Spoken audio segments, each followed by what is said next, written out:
좋겠습니다. 이제 우리 함께 말씀 보도록 하겠습니다. 오늘 우리 함께 볼 말씀은 마태복음 6장 9절에서 11절 말씀입니다. 마태복음 6장 9절에서 11절 세 구절이니까요. 우리 같이 한번 읽어 보도록 하겠습니다. 자, 같이 읽겠습니다. 자, 시작.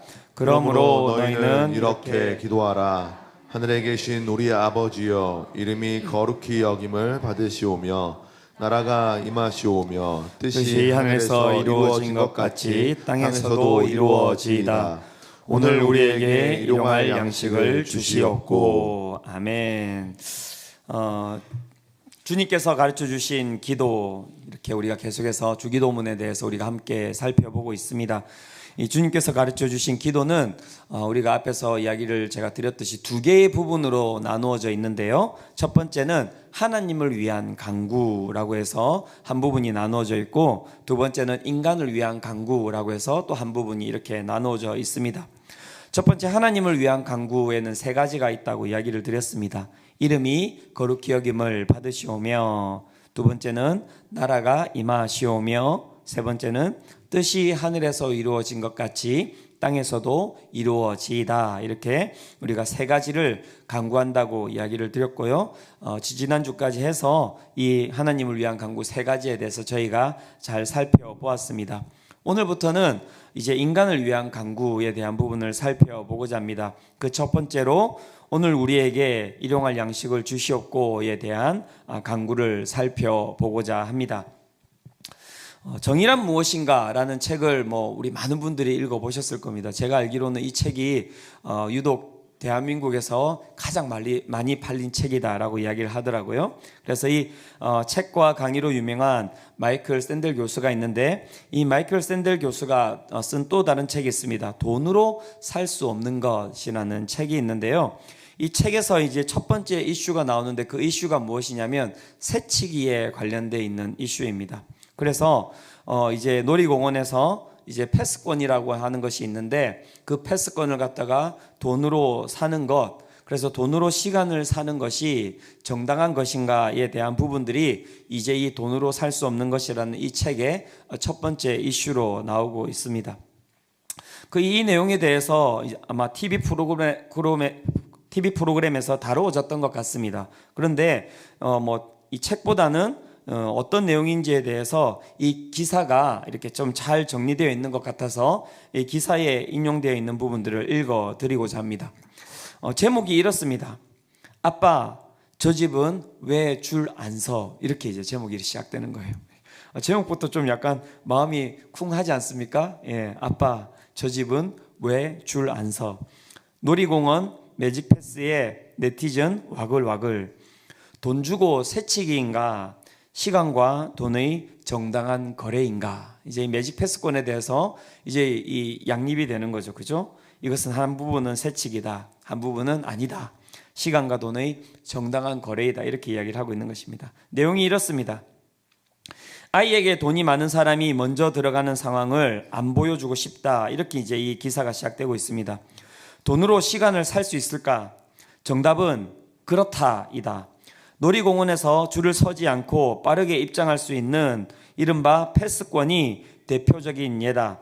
놀이기구 탑승 대기 시간을 단축할 수 있어 놀이공원 이용객에게 인기 있던 이 제도는 최근 한 방송을 통해 조명되면서 새치기 구매 논란에 휩싸였다. 자, 한번 생각해 보십시오.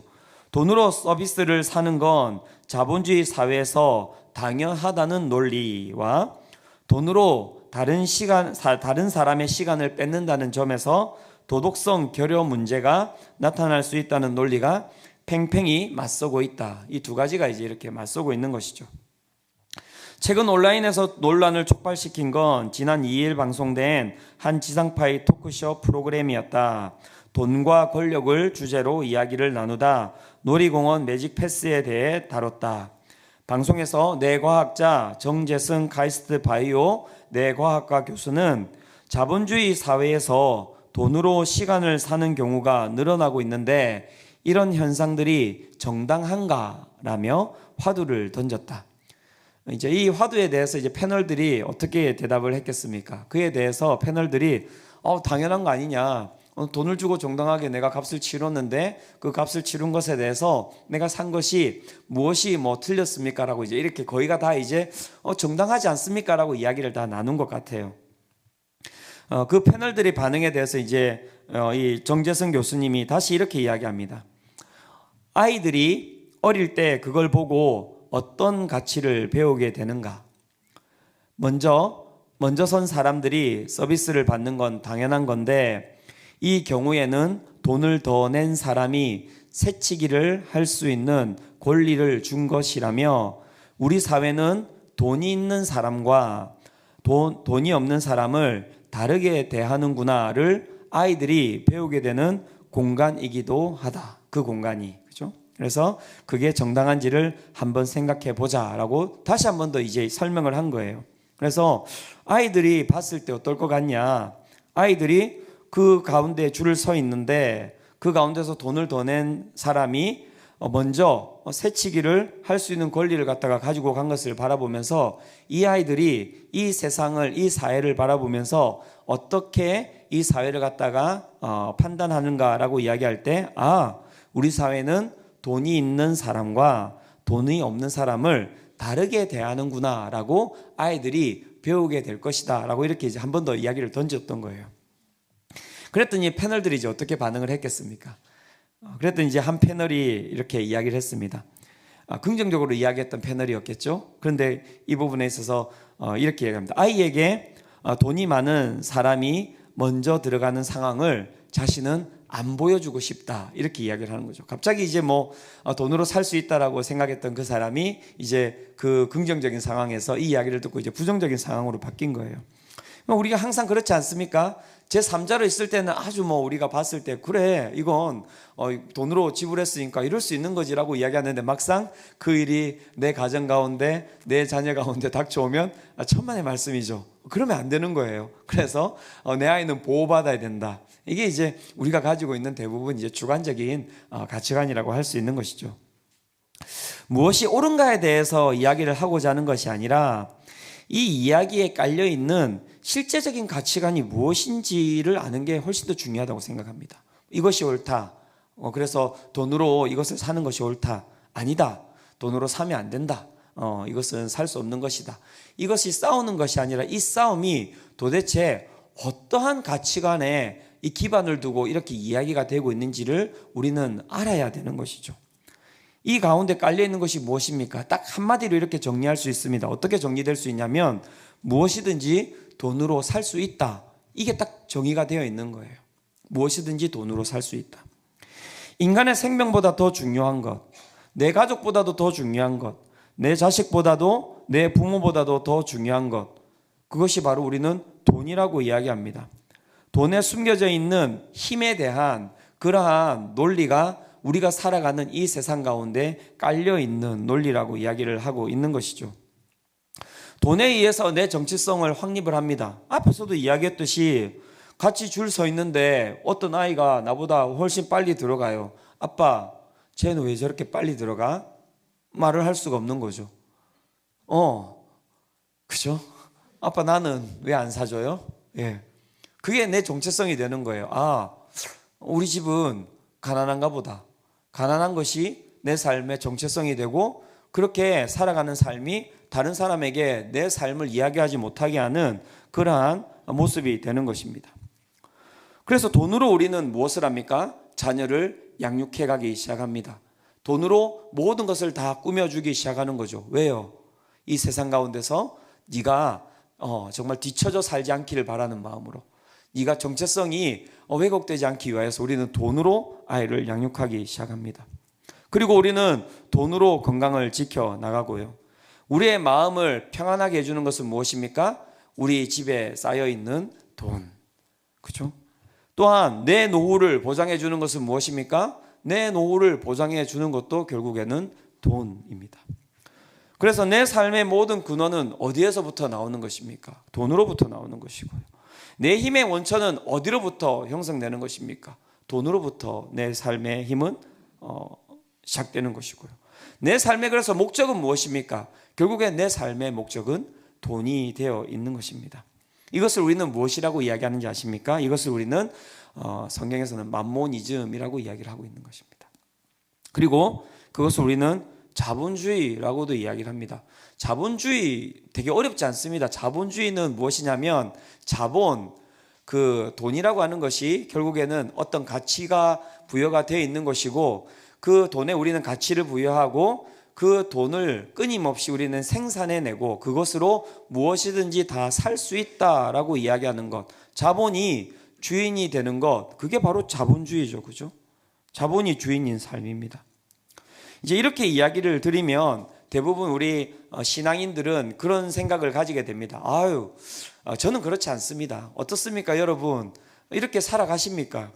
돈이 내 정체성이고 돈에 의해서 내 자식을 양육하고 돈이 건강을 지키고 돈이 평안을 주고 돈이 내 노후를 보장하고 돈이 내 모든 삶의 근원이고 힘의 원천이고 내 삶의 목적 아니잖아요. 그죠? 근데 조금은 그렇잖아요. 그죠? 다는 아닌데 조금은 그렇잖아요.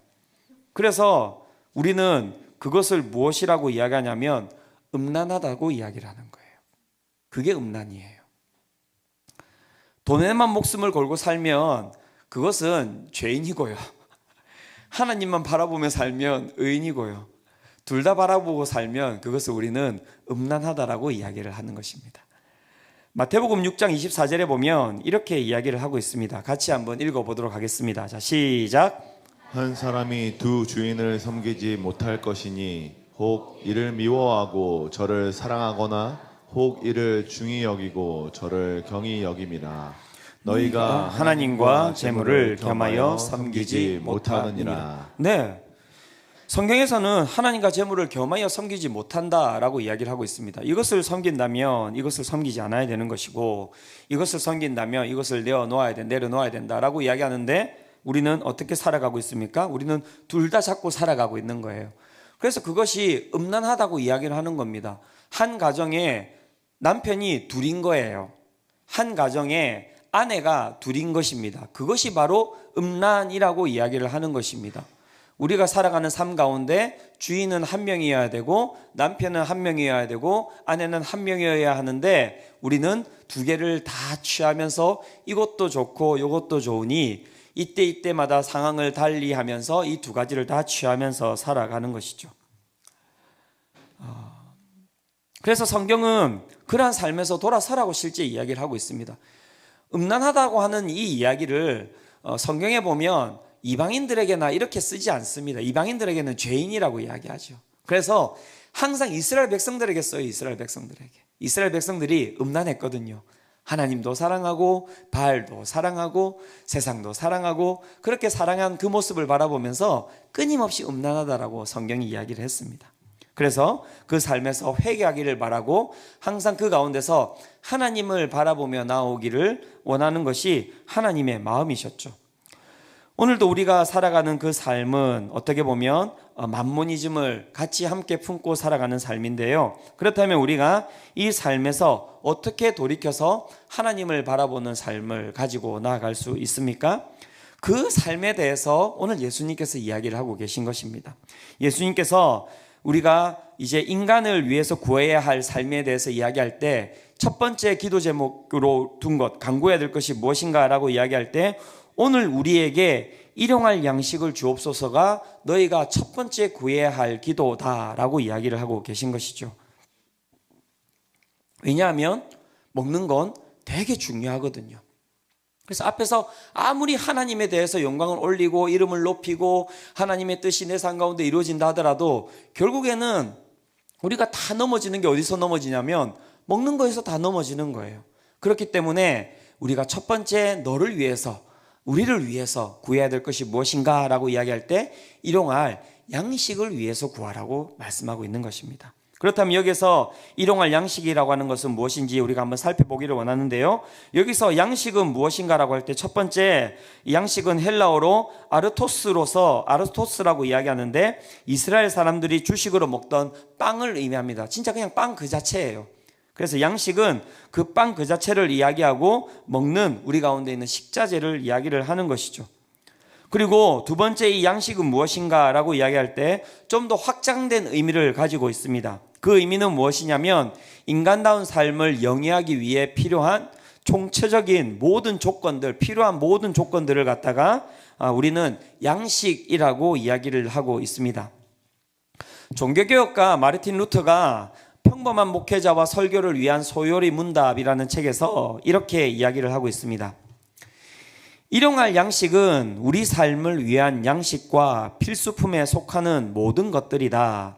곧 음식과 의복과 신발, 집, 정원, 경작지, 가축, 돈, 재산, 올곧은 배우자와 아이들, 착한 식솔들, 강직하고 신실한 통치자들, 좋은 정부와 날씨와 평화와 건강과 품격과 명예, 좋은 친구, 신실한 이웃과 같은 것들 말이다. 예, 뭡니까? 우리 삶에 필요한 그 필수적인 모든 것들이 무엇이라고요? 양식이라고 루터가 이야기를 하고 있는 것입니다. 단지 육체의 생존을 위한 하루 동안의 음식 그것뿐만이 아니라 그것을 넘어서서 인간다운 삶을 영위하기 위해서 필요한 그 모든 것, 그리고 정신적인 필요들까지도, 그리고 하나님의 자녀로서 또 사회의 일원으로서 공동체가 살아갈 수 있도록 만들어주는 교육과 문화, 그리고 주거와 위생을 비롯하여 모든 존엄성을 유지하며 살아갈 수 있도록 만들어 놓는 조건들, 그 모든 것이 무엇이라고요? 양식이라고 이야기를 하고 있는 것입니다. 그래서 우리가 하나님께 우리가 필요한 일용할 양식을 구한다고 할 때 그 양식은 우리의 배를 채우는 빵을 넘어서서 오늘도 우리의 삶이 영위되기 위하여서, 우리의 삶을 살아내기 위하여서 필요한 모든 것을 성경은 양식이라고 이야기를 하고 있는 것입니다. 그런데 그 양식 앞에 한 가지 단어가 더 붙어 있어요. 어떤 단어가 붙어 있습니까? 일용할 양식이라고 붙어 있죠. 그래서 제가 이제 뭐 이 연구하고 살펴보고 이렇게 설교도 이렇게 찾아보는데 어떤 이제 강의에서 한 분이 그런 얘기하는 거예요. 여기서 일용할 양식은 일용엄니가 아닙니다. 뭐 이런 얘기를 하는 거예요. 그래서 제가 그 이야기를 하시는 걸 보면서 나는 절대 설교 때 이 이야기를 안 해야지 이렇게 생각했는데, 네, 지금 웃으시는 분들은 나이가 지긋한 분들이십니다. 네. 그래서 이 일용할이라고 하는 그 뜻이 무엇인가라고 이제 살펴봤더니, 이 일용할이라고 하는 이 의미는 출애굽기 16장을 배경으로 하고 있는 것입니다.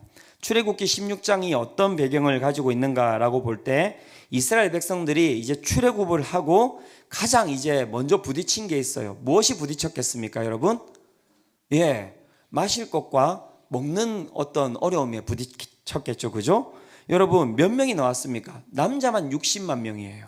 그러면 여러분 4인 가족 이렇게 이야기하면 그 다 합치면 한 몇 명 정도 되겠습니까? 적어도 240만 명 정도.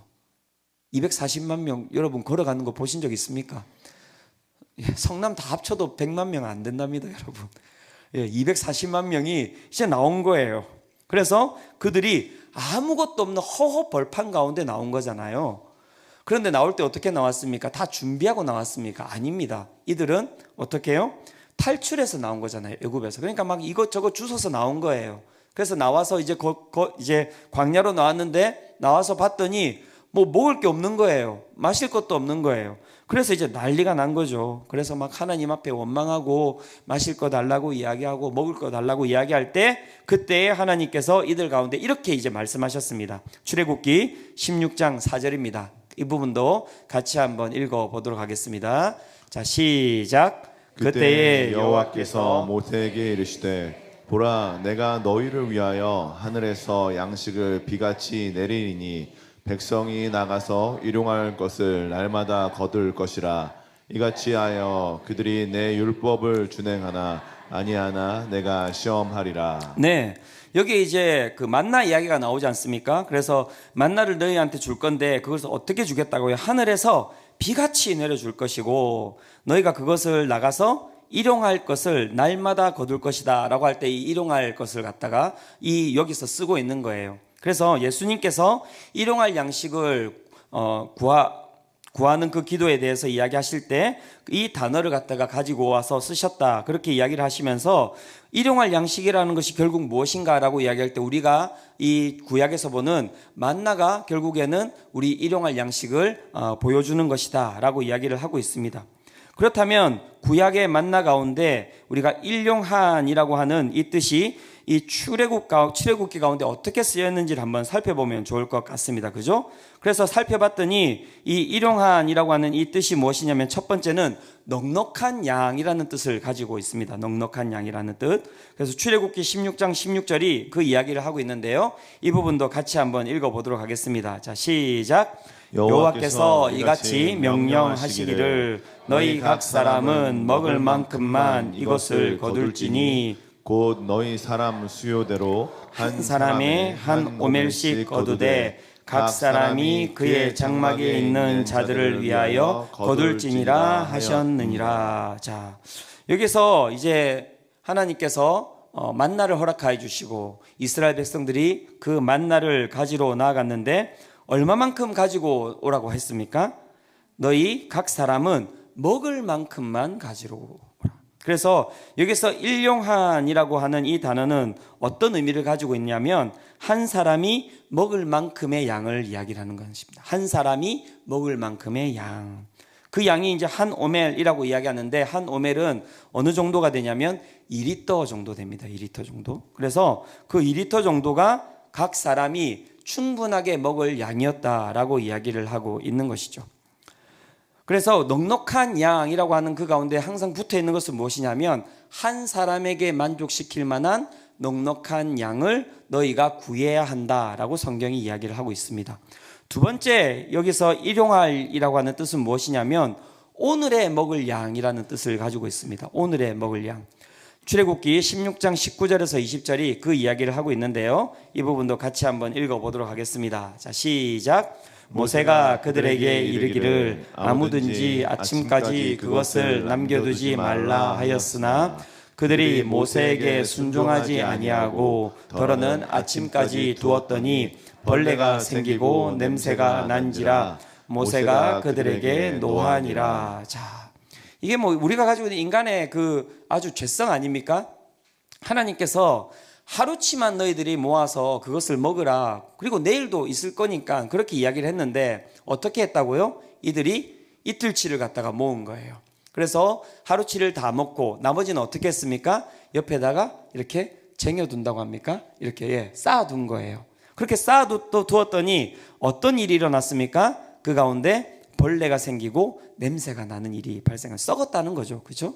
그래서 하나님께서 일용할 양식이라고 이야기할 때 그 일용한이라고 하는 뜻에 들어가 있는 것은 무엇이냐면 내일의 양식, 모레의 양식, 우리 가운데는 영원한 양식, 이게 아니라 오늘 우리가 먹을 수 있는 양을 뜻하는 것입니다. 그래서 정말 일용할 양식을 우리에게 허락하여 주시옵소서라고 이야기할 때 그 뜻은 무엇이냐면 오늘 내 삶 가운데, 나의 이 개인적인 삶 가운데 주어지는 하나님의 넉넉한 음식과 그 다음에 오늘 부족하지 않을 정도의 양을 갖다가 양식을 하나님 나에게 허락하여 주시옵소서가 바로 예수님께서 우리에게 이야기하신 그 기도라고 이야기를 할 수 있는 것입니다. 잠언 30장에 보면 그래서 이렇게 이야기를 하고 있습니다. 잠언 30장 8절 9절인데요. 이 부분도 같이 한번 읽겠습니다. 자, 시작. 곧 헛된 것과 거짓말을 내게서 멀리 하옵시며 나를 가난하게도 마옵시고 부하게도 마옵시고 오직 필요한 양식으로 나를 먹이시옵소서. 혹 내가 배불러서 하나님을 모른다 여호와가 누구냐 할까 하오며 혹 내가 가난하여 도둑질하고 내 하나님의 이름을 욕되게 할까 두려워함이니이다. 네, 그래서 그리스도인들이 이렇게 기도하는 겁니다. 하나님, 오늘도 기도합니다. 나를 가난하게도 마옵시고 나를 부하게도 마옵시고 오직 필요한 양식, 일용할 양식을 내게 허락하여 주시옵소서. 그죠? 이것이 바로 성도의 기도라고 이야기하고 성도들이 오늘을 살아갈 때 하나님께 구하는 인간의 간구라고 이야기를 하고 있는 것입니다. 그런데 다시 한번 더 여기서 이제 한번 잘 살펴보세요. 성경에서는 우리가 하나님 앞에 양식을 구해야 합니다라고 이야기를 할 때 너의 개인적으로 충분한 양을 갖다가 구하라고 이야기를 하고 있고요. 오늘의 양식에 대해서 구하라고 이야기를 하고 있는데 어떻습니까, 여러분? 여러분들의 마음은 그 성경에서 이야기하는 그 기도 제목을 가지고 하나님께 양식을 구하면서 살아가고 있습니까? 근데 그렇지 않잖아요, 그죠? 세상이 이야기하는 것에 우리는 따라가고 있지 않습니까? 세상이 무엇이라고 이야기합니까? 세상의 넉넉함이라고 이야기하는 것은 나의 어떤 한 개인을 만족시킬 만한 양을 이야기하지 않죠. 세상에서 넉넉하다라고 이야기하는 것은 어떤 걸 뜻합니까? 무한정을 뜻하잖아요. 무한정. 제가 지난주 금요일 날 성금요 예배 때 이야기를 드렸는데요. 에리식톤 컴플렉스라고 이야기해서 인간들이 가지고 있는 끊임없는 컴플렉스는 무엇이냐면 먹어도 내가 배고프다라는 거예요. 그래서 우리는 어떻게 합니까? 무한정으로 먹어대죠. 그래서 세상은 그렇게 이야기합니다. 너희가 끊임없이 너희의 배를 채워야 된다라고 이야기를 하죠. 월세였을 때는 전세를 위해서 기도합니다. 하나님 전세. 그래서 전세 줬더니 어떻게 기도합니까? 하나님 집을 주시고, 집을 한 채 주시면 만족합니까? 아니요. 집 두 채.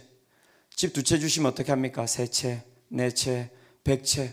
그래도 만족하지 못하니까 200채도 있고 집을 가진 사람이 300채도 있고 그런 거 아닙니까? 만족함이 없는 거예요. 그런데 성경은 무엇이라고 이야기합니까? 너에게 만족하는 것을 구하라는 거예요. 너에게 만족하는 것. 그 다음에 또 세상은 무엇이라고 이야기합니까? 세상은 쌓아둬야 된다라고 이야기를 하죠. 쌓아둬야 된다라고 이야기를 하는데 여러분, 성경은 오늘 우리에게 무엇이라고 이야기합니까? 오늘에 먹을 만큼만 너희가 구하라고 이야기를 하고 있는 것이죠. 그러니까 우리의 사고는 어디에 지금 순종하면서 살아가고 있습니까? 다시 제가 묻겠습니다. 여기에서 이야기하는 것, 무한정 우리가 먹어야 된다는 것, 그리고 쌓아놓고 살아야 된다고 이야기하는 것, 그게 이제 만모니즘이 이야기하는 것이고요. 그게 오늘 우리가 살아가는 이 세상의 가치관이라고 이야기를 하는 것이고요. 성경은 오늘 우리에게 무엇이라고 이야기하냐면 너 한 명의 오늘 충만함을 위해서 기도하라고 이야기를 하고 오늘을 먹을 양식에 대해서만 구하라고 이야기를 하는데 여러분들은 이 두 가지의 길 가운데서 어떤 길을 가고 계십니까? 저는 어떤 마음을 가지고 살아가고 있을 것 같습니까? 여러분, 1번일까요? 2번일까요? 네, 1번입니다. 저도 무한정이 좋아요. 성도가 무한정이 있었으면 좋겠어요. 이거 말고요, 더 크게 옆에 있는 흰색 건물도, 그 다음에 단천 한우도, 그 다음에 성남 비행장도 제가 만족하겠습니까? 성남 비행장 처음부터 끝까지 사람들이 쫙 이렇게 앉아 있는다고 제가 만족하겠냐고요? 아니요, 만족 못할 것 같아요. 막 쌓아놓고 있는 거, 그죠? 예. 하나님, 여기 있는 모든 땅 다 수성빛 교회에 주시옵소서. 이랬더니 또 누가 또 이래 지금 그렇게 살지 말자고 이야기하는데 갑자기 아멘 이렇게 하시면 안 되잖아요, 그죠? 네, 감사합니다. 그걸 노렸어요. 네, 예, 그죠? 우리는 그게 좋은 거예요. 이 모든 땅을 하나님 우리에게 다 주시옵소서. 너무나 안정되잖아요. 예, 여러분 월세 안 나가는 거 얼마나 감사합니까? 우리 지금 월세 내고 있는 거예요. 네, 한 주, 한 달 한 달이 여러분 항상 하나님께서 주시지 않으면 여기서 못 살아가는 거예요. 사면 좋잖아요. 마음에 유혹이 있어요. 이 땅의 모든 것들이 다 그냥 우리 거였으면 좋겠다.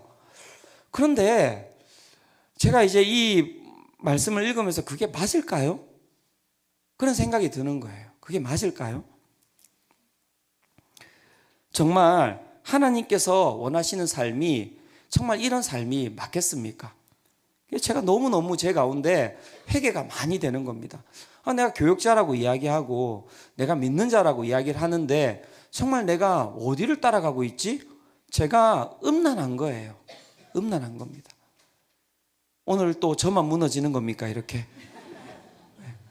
우리는 어떻습니까? 다 어떻게 살아가고 계십니까? 그래서 예수님께서 기도하라는 거예요. 그래서 기도하라는 거 아닙니까? 무엇을 위해서 기도하라고 이야기합니까? 너희가 오늘 일용할 양식을 위해서 기도하라는 거예요. 우리에게 일용할 양식을 주셨고, 그 기도는 그래서 어떤 기도입니까? 나에게 넉넉한 오늘을 살아갈 빵과 인간다운 삶을 영위하기 위해 필요한 삶의 모든 부분을 주십시오 라고 우리가 기도하는 것인데, 중요한 것은 우리는 그 기도를 어디에 하고 있어요? 어디에? 제가 봤더니 하나님께 하는 것이 아니라 세상에게 제가 그 기도를 하고 있는 거예요. 세상을 바라보면서 오늘 나에게 넉넉한 양식을 주고 오늘 인간다운 삶을 영위하기 위해서 필요한 삶의 모든 부분을 주십시오라고 제가 세상 가운데 기도하고 있는 거예요. 예수님께서 가르쳐 주신 이 기도는 어떤 기도입니까? 대상이 바뀌는 기도입니다. 그 기도의 뜻은 무엇입니까? 내 삶의 모든 양식이, 모든 음식이, 그리고 인간다운 삶을 영위하기 위해 필요한 삶의 모든 부분이 하나님께로부터 오는 것입니다 라고 고백하는 거예요. 그것이 일용할 양식을 주시옵고 라고 이야기를 하고 있는 것입니다. 사랑하는 성도 여러분, 우리의 생명의 근원, 영적인 것을 떠나서 우리의 모든 것의 근원이 하나님께로부터 오는 것임을 깨달아 아시기를 축원합니다. 근데 이건 깨달아 알아야 될 게 아니에요, 여러분. 이것은 우리가 직접 체험해야 할 것이라고 이야기를 하고 있는 것입니다. 그런데 이것을 체험하는 삶이 그렇게 쉽지 않은 거예요. 제가 성경을 이렇게 쭉 읽는데 제가 한참 보면서 이해가 안 됐던 부분이 어디냐면, 출애굽을 하는데 여러분 보세요. 매번 물을 가지고 하나님이 이스라엘 백성들하고 싸우는 장면이 나오잖아요. 아시죠? 매번 싸워요. 물 달라고. 매번 싸워요. 그래서 저는 어떤 생각이 들었냐면, 아니 하나님, 물을 가지고 싸우기 전에, 물을 가지고 싸웠다는 건 무슨 말입니까? 막 목이 탈 대로 타서 그들이 이제는 더 이상 막 마실 것도 없어가지고 그 가운데 엄청 힘들었기 때문에 하나님께 부르짖었지 않겠습니까? 웬만하면 저희들도 다 참잖아요. 그렇지 않습니까? 근데 그 정도 부르짖을 정도면 이게 물을 갖다가 꽤 못 마셨을 것 같은데, 하루 정도는. 왜 하나님께서 아실 텐데 이 정도 되면 충분히 얘들이 물이 부족하겠구나, 그러면은 그 다음에 또 물을 착 주고, 그죠? 아, 지금 얼마 안 남았네? 그러면 또 물을 또 착 주시고, 그렇게 하시면 40년 동안 광야 생활을 하면서 이들이 하나님하고 싸울 일이 있었겠습니까? 없었을 거예요. 그런데 왜 하나님께서는 이렇게 하셨지? 제가 곰곰이 생각해 봤더니 무엇이냐면, 우리 가운데 있는 나쁜 죄악들이 있어요. 그건 무엇이냐면, 애굽에서 살던 죄악들이 우리 가운데 여러분 스며들어가 있는 거예요. 이 마약과 같은 것입니다. 어떤 것이냐면, 우리 가운데 풍요로움이 주어졌을 때 인간은 그 풍요로움 가운데서 절대 하나님을 찾지 않는다는 거예요. 그래서 40년 동안 끊임없이 이 이스라엘 백성들에게 교육했던 것은 무엇이냐면, 먹는 것과 마시는 것은 누구로부터 온다는 것입니까? 하나님께로부터 온다. 하나님께로부터 온다. 사랑하는 성도 여러분, 이것이 어떻게 보면 좀 약간 좀 여러분들이 싫어하는 이야기일 수도 있는데요, 이것이 바로 그리스도인들이 살아가는 삶입니다. 하나님께서 우리 가운데 막 100억, 200억, 막 300억 주실 줄로 믿습니다. 갑자기 막 좋아지고 막 행복해. 그게 아니라 뭐 주실 수도 있죠. 그런데 그것이 우리 가운데 하나님을 찾는 데 있어서 방해가 된다면 하나님께서는 100억, 200억, 300억 빚지게도 하실 수 있을 거라고 저는 믿습니다. 그래서 어떻게 해요? 하나님께서는 우리가 매일매일마다 하나님을 찾고 하나님으로부터 오늘 양식을 구하며 살아가는 것이 더 옳은 삶이라고 믿기 때문에, 생각하시기 때문에 우리는 그렇게 살아가야 된다고 저는 생각합니다. 하나님께서 그 교육을 갖다가 이스라엘 백성들을 그 광야 가운데서 시키신 것입니다. 오늘 삶 가운데 풀리지 않는 많은 문제들이 있는 분들 계시죠. 어려운 분들 계실 거라고 저는 생각합니다. 사랑하는 성도 여러분, 하나님을 믿으십시오. 하나님께서 반드시 여러분들의 삶 가운데 그 장애물을 제거해 주시고 오늘을 살아갈 힘과 오늘을 살아갈 양식을 허락하여 주실 줄로 믿습니다. 예, 그것을 경험하며 살아가는 거예요. 우리가 그것을 경험하며 살아가는 거예요. 이제 수정빛 교회가 예배가 시작한 지가 1년 되었습니다. 창립 1주년은 아닙니다. 창립 1주년은 6월 달이에요.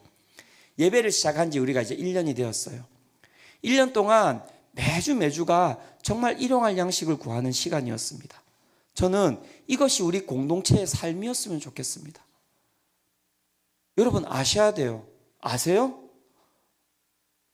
하나님께서 오늘 우리에게 주시는 양식 주시는 거 아세요?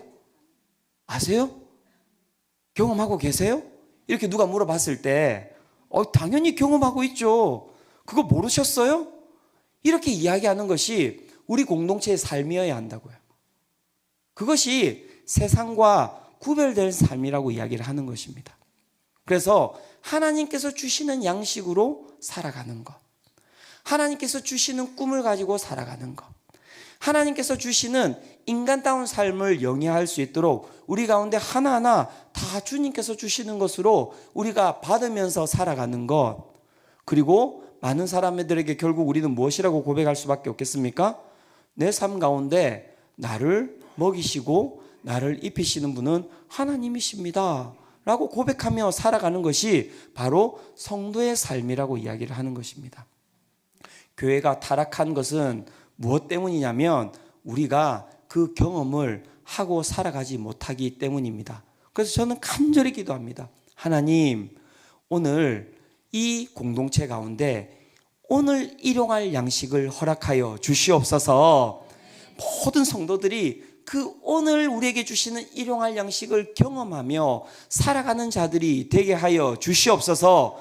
그래서 우리의 곳간 가운데 막 100억이 쌓이고 200억이 쌓이고 300억이 쌓이고 그것과 상관없이 오늘도 내 삶 가운데 모든 것은 하나님께서 주시는 것이라는 것을 기억하면서 그거 바라보면서 허허허 좋아하고 그거 바라보면서 막 기쁨이 있고 이게 아니라 하나님을 바라보면서 기쁨을 누리는 삶. 내 삶 가운데 곳간이 다 비어 있다 하더라도 걱정하지 않는 것, 염려하지 않는 것, 근심하지 않는 것, 두려워하지 않는 것. 그래, 내 삶을 하나님께서 채우실 텐데 내가 뭐가 두려워? 라고 이야기하면서 근심, 걱정, 두려움 없이 살아가는 삶. 이것이 오늘 이곳에 있는 우리 모든 수정빛 교회 성도님들의 삶이 되시기를 축원합니다. 많은 분들이 물어봐요. 목사님, 주식은 어떻게 합니까? 목사님, 부동산은 어떻게 합니까? 하십시오. 그거 가지고 갑자기 그러지 마시고 하세요. 그래서 하시는데 중요한 건 뭐냐면 그걸 보시면서 막 기뻐하시고 그걸 보시면서 행복해 하시고 그걸 보시면서 즐거움을 누리시면 그건 아니라는 거예요. 성경이. 아침에 일어났는데 빨가면 막 갑자기 막 아드레날린이 솟으면서 막 행복하고 아침에 일어났는데 온 세상이 파라면은 그냥 내 삶은 그냥 인생이 그냥 망한 것처럼 생각하고 그 빨간 거 파란 게 무엇이라고 그게 내 삶에 막 올라갔다 내려갔다 삶을 조정한다면 보세요. 그게 만나를 갖다가 쌓아놨던 삶이라니까요. 썩어가지고 내 삶을 썩게 만들고 내 삶만 썩게 만드는 것이 아니라 나를 통하여서 내 자녀도 썩게 만들 거예요. 그 썩은 것을 먹으면서 살아가지 말라고 주님께서 이야기를 하시는 거예요. 거기서 기쁨을 누리지 말라고. 아니 가지지 말라는 게 아니라 거기서 너희의 안식을 누리지 말라고. 그거 누리면 너희들 먹고 죽는다는 거예요. 그래서 하나님에서 기쁨을 누리라는 거예요. 그래서 잉여는 크리스찬들에게 잉여를 넘어서서 크리스찬들에게 소유는 다 하나님의 것입니다. 그죠? 믿으십니까? 네, 하나님의 것입니다. 그래서 하나님의 것을 온전하게 우리가 함께 공유하며 살아가는 거예요. 그래서 오늘 우리에게 일용할 양식을 구하며 나아가는 삶, 그것은 다른 것이 아니라 생명으로 나아가는 삶이자 우리의 삶 가운데 근심 걱정으로 나아가는 삶들이 있다면 그 근심 걱정에서 벗어나는 유일한 길은 무엇이냐면 매일매일마다 신실하게 우리에게 허락하여 주시는 그 하나님의 양식을 먹으면서 살아가는 것이 근심 걱정에서 벗어나서 안식하는 삶임을 믿으시기를 축원합니다. 이 시간 우리 함께 기도하며 나아가기를 원합니다. 찬양하며 나아가기를 원합니다. 우리의 삶에 정말 여러분 그 양식은 어디로부터 오는 것입니까? 제가 너무 제 마음 가운데 한스러운 거예요. 제가 그렇게 살아가지 못하는 제 모습에 너무 제가 안타까운 겁니다. 제가 이런 안타까움 가지고 있는데 우리 성도님들 그렇게 안 사실 수도 있지만 똑같이 그렇게 살아가고 계신 건 아닙니까? 그래서 제가 염려가 많은가 봐요. 그래서 제 마음 가운데 근심이 많은가 봐요. 그래서 제 마음 가운데 두려움이 많고 걱정이 많은가 봐요. 왜요?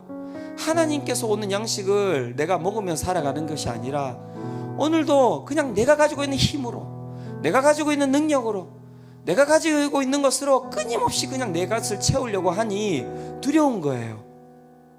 내가 채웠던 것 또 언제 날아갈지도 모르겠고, 내가 가지고 있는 것이 언제 사라질지도 모르겠다 생각하니 내 가운데 두려움밖에 없는 것이죠.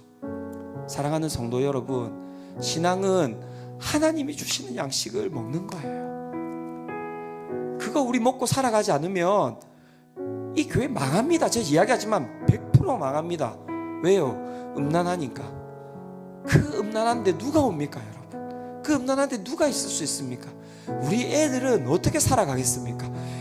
여러분, 애들이 음란한 거 배운다니까요. 그래 놓고 맨날 기도하잖아요. 하나님, 애들이 그렇게 살지 않도록 해주시옵소서. 그게 무슨 기도냐고요.